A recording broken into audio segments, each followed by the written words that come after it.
At a news conference with Japanese Prime Minister Shinzo Abe in Tokyo, U.S. President Donald Trump called North Korea a menace and said that Japan and said U.S. had to work together to counter the dangerous aggressions of the North.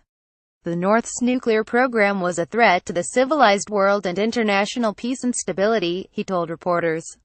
He added that some say my rhetoric is strong, but look what's happened with weak rhetoric over the last 25 years.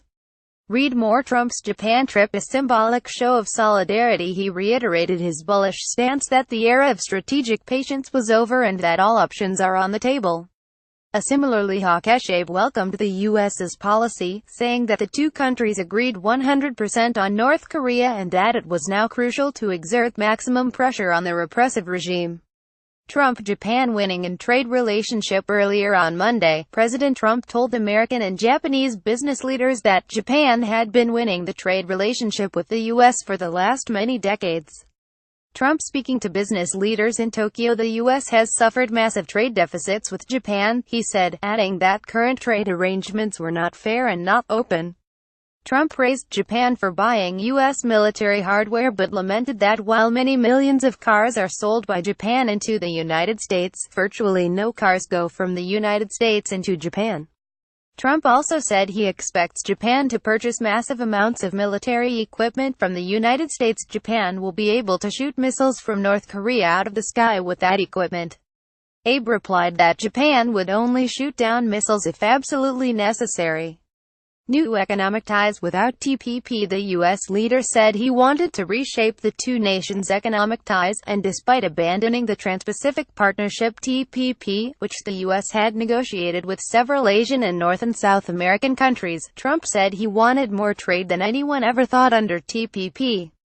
We'll have to negotiate that out and it'll be a very friendly negotiation, one that would be done quickly and easily, Trump said on the second day of his trip to Japan, one of America's biggest trade partners.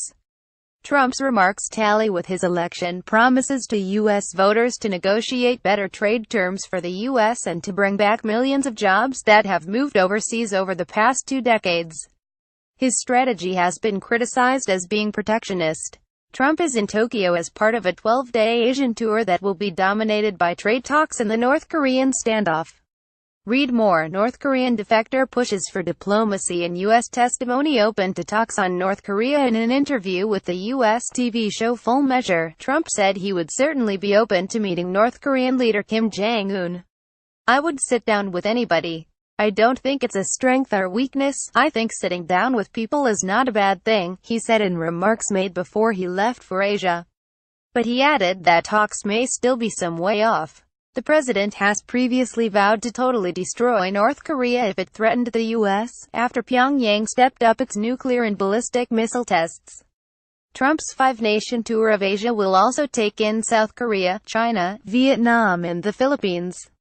He's expected to pressure Chinese leaders to do more to rein in Pyongyang's nuclear ambitions. The North Korea issue is also expected to dominate talks with Russian President Vladimir Putin, who will also fly to Asia this week for summits in Vietnam and the Philippines. NGKMSAP, AFP, Reuters.